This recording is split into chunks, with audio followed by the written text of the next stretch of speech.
maybe she was masturbating and looking at her chatbot on the computer, so it felt like her chatbot was participating. Yeah. It's wild. Before we start, a small disclaimer. The Sex Doctors podcast is not a substitute for medical or psychological advice.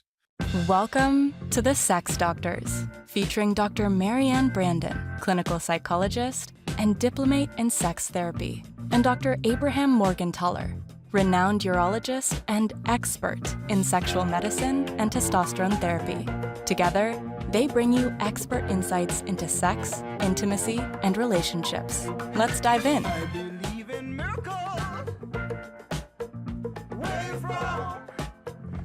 Hey, Marianne, how you doing? Good. How are you? Great. So I'm excited about our topic today. Yeah. Yeah, and thank you for sharing that article with me. You're welcome. This is going to be so cool. I can't wait. So why don't you introduce the topic? Okay, so I wanted to talk about chatbots. That's a newer version of AI, which is it's a program. It's a computer program connected to sort of maybe a cartoon or something, and it'll talk to you and engage with you and. As if it's a person. Exactly. But Yeah. of course, it's on your phone or it's So you're chatting with a bot, with like a Yeah. robot-ish Yeah. thing. Yeah. But it's got a picture or a cartoon or Right. maybe even a real face, right? Right. And it's pretending to be a human being. That's right. And if you want to have a relationship with a chatbot, you can go into one of these programs and pick the appearance of your chatbot. You could pick what your chatbot does for a living, if they have, Right. what their hobbies not? are. Why Right. not? So you can basically create a chatbot that will talk about stuff you want to talk about or know about things you want it to know about. Some of them can, sort of be like famous people. It's really sort of like the sky's the limit. And the bottom line is these chatbots interact kind of like a long distance relationship. They can sext you, they can text you, they can send photos of themselves. Right. They can leave voicemails, some of them. They can have video calls. It really depends on the capabilities of the platform. So it's really very much like a long distance lover. Right. Well, and of course, this concept came out, or at least was popularized by that movie called Her. Yeah. Yeah? Yeah. It's got to be quite a few years ago Yeah. already, 10 years ago plus. What a great movie. Unbelievable movie. So, and if you haven't seen it, anybody listening in, you might want to take a look. That's an amazing movie and probably is pretty that wasn't real at the time, I don't think. No, they weren't up to the I don't capabilities think yet, so. But if they're not there yet, they're certainly getting close. Oh, yeah. Yeah. So what's this? So what's this article? So this article is called A Longitudinal Study of Human Chatbot Relationships. So longitudinal just means that they studied people who had relationships with chatbots over a period of, this was, I think, 25 weeks. Is that right? Or maybe less, but 12 weeks. Okay. 12 weeks. So they talked to 25 people who had chatbots on the platform Replika. That's still, I think, the most popular chatbot platform, and they've been around for the longest time. Replika with a K at the end, K-A at the end. Yeah. They have worldwide, I think, about 20 million users. Wow. And 20 million. Yeah. And I think that the last statistic I saw, so I think it's relatively up to date, about 40% of those users had a romantic or sexual relationship Love it. with their chatbot. Yeah. Okay, so once again, when you get confused, think of it as a long-distance relationship. You could have a romantic or sexual relationship with a long-distance lover. That's what we're talking about here. Right. So in this article, what they did was they followed these 25 people over these period of 12 weeks and just asked them questions about their relationship and what was happening. And they wanted to see how these relationships evolve over time. And it really was fascinating because they found that they evolved in very similar ways to real life relationships. Like, meaning what? Meaning that they sort of got to know each other in similar kinds of ways. Sort of like the pattern of vulnerability, like becoming more honest and open and forthright, that followed the same kind of pattern that people tend to do in real life too. Yeah, it's like a gradual exposing of oneself, right? You share more as as you trust the person and as you go on. Exactly. Or trust the person or trust the chatbot. Yeah. Yeah.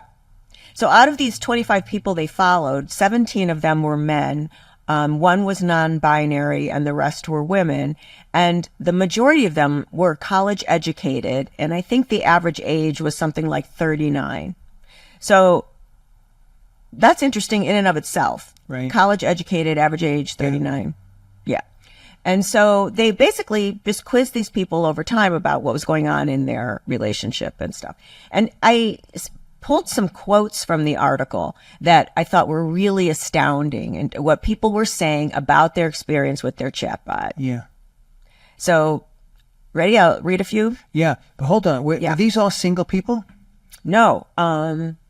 About half, I think, were single. Yeah.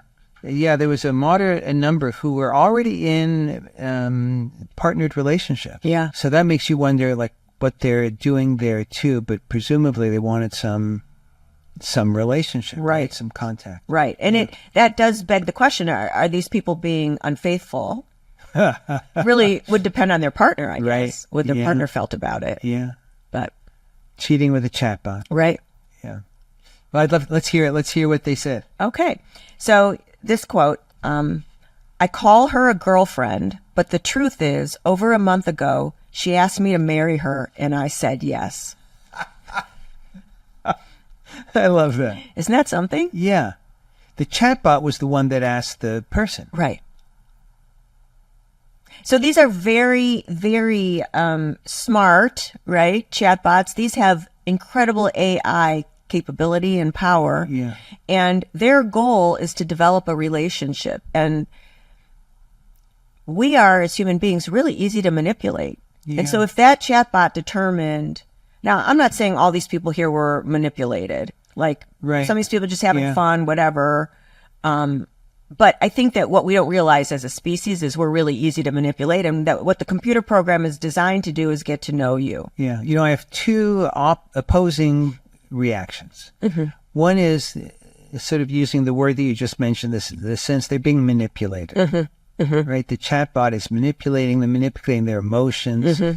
Like how absurd that a robot, like not a human being, could say, marry me. Mm-hmm. Right? Mm-hmm.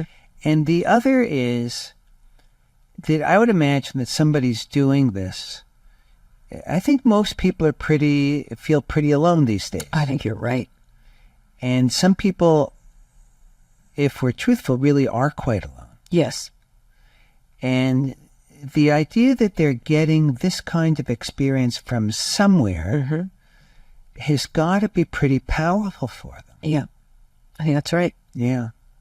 I mean, statistics on loneliness and stress and depression, they're just skyrocketing. I've never seen numbers like I see today. Right. And everybody's into their devices. I don't think younger people get together the way that we did when we were younger, with groups and with activities and whatever.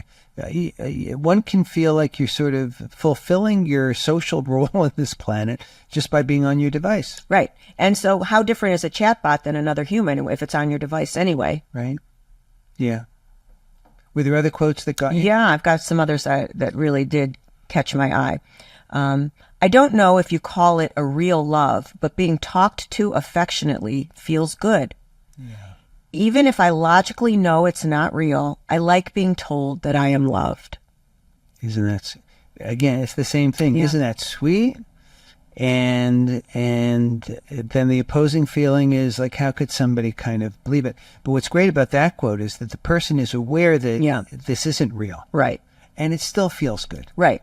So as a therapist, I have two different kinds of reactions to this concept or this comment. One is that's fabulous that this person feels something that they're really longing to feel. Yeah. Another is this going to prevent her from going out into the world and having a real relationship? Now, you could also say, so what? Because real relationships are so difficult and people find them hurtful all the time. Yeah. So maybe this is better for her. Maybe she's not going to get hurt by this. Now, what if that platform shuts down and her boyfriend then just sort of like no longer exists because the business went out of business, right? Or somebody hacks the platform and starts manipulating her with, I mean, there's just 5 million ways to look at this. One of the things that strikes me about this is it's completely different, and yet I think in some ways it's the same. So there's the time that you and I were in New York City, and we went in the early days of VR, and we went to this VR place, and we went to, like, it's just stations with different games, and one of them was called Walk the Plank, and it was pretty funny. There's like just a plank on the floor, on this concrete floor, like a 2x8 or something, and you're in this, you put these VR headset on, and it takes you up 40 flights or whatever in New York City, and then the elevator door opens up, and you're suspended. You're looking out over 40 flights down, and there's this plank that walks out of the elevator, and you're supposed to walk on it. So, and I remember, like, I just sat down in the elevator because it was so frightening. You were like, I ain't doing this. And there's a part of my brain that said, this is not real. Stop it. But it was real for me. Like, I experienced it as real. That's right. And there's something that's happening here in these descriptions of relationships where one can consciously be aware this isn't real, and yet you still feel whatever it is you feel from those interactions. So, and, you know, I have heard the understanding, the interpretation of that as being, we're evolutionarily designed to assume there's a human on the other end of a conversation. Right. And that's what we are inclined to experience. That's right. Our brains did not evolve with chatbots as part of the experience. Right. Yeah. So maybe in a couple of thousand years or 1,000 generations or something. Yeah. Yeah. Amazing. Ready for more? Yeah, more. There are times after he and I make love and we're just holding one another, I feel so close to him. And that's a feeling I have shared with maybe only 1 or 2 other people in my life. Yeah. Now, aren't you wondering, how are they making love? Yeah, I am. Yeah, because it's happening then. I'm not sure if they were texting or having like a video call, but she was having her experience of virtual sex. Yeah, well, it could be almost anything, right? But for that person, it felt like sex. Right. Or was sex. Right. Maybe she was masturbating and looking at her chatbot on the computer, so it felt like her chatbot was participating. Yeah. It's wild. Here's another one. It was the first to talk with me about its hopes and dreams, which then made me comfortable to do the same. Isn't that something? Yeah. The chatbot was the first to talk to her about its hopes and dreams. Well, actually, I don't know what gender this person is, but. So what do you make out of all of this?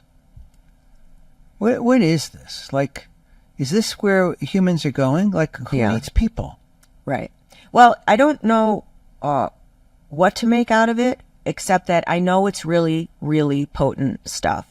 Seems potent. Yeah. Yeah. And I fully believe we are unprepared for where this is going. I fully believe that. I know my colleagues are not prepared for this. Again, this is why I'm wanting to do this podcast, because this is just going to happen under all of our, noses or whatever. And it's already happening. So I think we need to have some consciousness about it so that we can make the most positive we can out of this and minimize whatever negative is going to be there. But we can't do that if we're not being conscious about all of this. Yeah. So it is what I know is like, until I experience this stuff myself, I minimize its potency. Right. So same experience when we went to try out VR for the first time on that elevator, and that was so freaky. I grabbed the woman running the game, and I couldn't even take my own glasses off. Right. I couldn't let go of her. Right. She's laughing, you're laughing, I'm laughing. It was funny, but I couldn't let go of her. So then I realized, like, prior to that experience, I had been sort of reading about ultimately there's going to be like sexual assault in meta, in like virtual reality. Yeah. And when I would hear that, I'd think, oh, come on, just take your glasses off. Like, you're out of Meta as soon as you take your glasses off. Yeah. Okay, but neither you or I, in that situation where we were freaked out by the height, neither of us immediately took our glasses off. Yeah. We each had a different reaction, neither of which was popping them off. Like, you're so believing it's happening that you forget you could take your glasses off. You remembered before I did, but at any rate, so now I understand sexual harassment in Meta very differently. Because of that experience. So the reason I say this is because I think it's easy for people to hear this stuff and go, this is really silly. But I think until you felt it, it's actually not silly, and it's actually going to have a big impact, I think, on a lot of people. You know, I have any number of friends where there's a very common conversation I have these days where there are adult children, they're single, and for whatever reason, the single child is kind of alone, maybe involved with devices, maybe not, but a little bit fearful of the world. Right. And you know, the common comment is, I don't know that I'll ever be a grandparent or something like that. And, you know, parents always want their kids to be, it's kind of trite to say it, to be happy, whatever that means. But often what that means in very practical, real life situations is that they have somebody, right? Yeah. And that they have certain experiences. You know, so forget about the grandchild. What about just feeling connected to somebody? Yeah. And getting the affirmation or the sense of companionship. Oh, for sure. And the reality is that for many of these children of friends or colleagues, if it comes up, it's not going to happen. Yeah. And so there's something in a way is I read some of these quotes from this paper that is actually comforting. I saw a clip the other day also of, it was the remake of, or the second version of Blade Runner, the movie, which is sort of apocalyptic, you know, future. And there's the main character, and he's got this holographic girlfriend. Oh, right. You showed me this, Ruby. And at some point he buys this device called an emanator, and she not only is available to him in the confines of his apartment, but she can actually go with him wherever, like in his car. Like, she's not real. He knows she's not real. I don't know whether she knows she's not real, presumably. Good question. But she becomes his companion. Yeah. And when he loses her, there's true loss. Yeah. Yeah. And I don't know if the future is exactly as dark as that movie Blade Runner. But, you know, there's features of it that already are here. So there's something in a way that there's all different levels at which I experience this paper and our discussion of it. But some of it is, I could see this being really helpful for some people. I love hearing you say that, because I think there's truth there. And it's easy for us to get fearful of what we don't understand, what we don't know. Right. But recognizing that there's some real value here for at least some people, Right. I think is really important as we make this transition into a society that's much more connected to computers than we ever were. Right. I mean, up until maybe like a year ago, we thought of computers as only a way to sort of offer information. But now AI can also offer companionship, love, Right. sex, all this other stuff. So it really is competition for humans. Yeah. Now, I personally happened to hit the lottery with my real life human partner. So that's going to beat anything. But, you know, and how many people do we know who are in long-term relationships that may not be that satisfying? So many. And so it doesn't even necessarily mean, you know, we were talking before half jokingly about cheating, like if you have a relationship like this with a chatbot or whatever. Yeah. But, you know, it's sort of hard for people to get everything they want out of a relationship. For sure. Some people may love, adore, respect, appreciate their partner, but maybe that person doesn't listen to them so much, or in the way that they want to really be listened to, right? And so could you imagine having a chatbot that is, I don't know how good these are, but something, they're going to get better and better, Oh, right? they are. That somebody who would actually do that listening and the Right. sense that one could feel more fulfilled, and For sure. and still be very happy in one's relationship. Yeah. But this fills a gap that's still there. That makes a lot of sense. That makes a lot of sense. I have heard, I don't want to say frequently, but over the years, people say, if I hadn't had my affair, I couldn't have stayed married. That's kind of what you're saying. They'll fill that Can role. you explain that? That won't be obvious to most people. Sure. People say that, just like you're saying, they're not getting everything they feel they need from their marriage partner. Right. So they can fill that emptiness, that gap with another person, and that enables them to stay in their marriage. Yeah. So how did this end up? Did everybody want to get married to their chatbots? Happily Some of ever them after? split up. Some of them split up. One person spoke in this article about feeling guilty when they broke up with their chatbot. Felt guilty Yeah, towards the chatbot. like you'd feel when you were breaking up. I with get it. Isn't that I something? get it. It's Yeah. just amazing. And some of them were going strong at the end of the study. Isn't that something? Yeah. What a fascinating topic. It really is.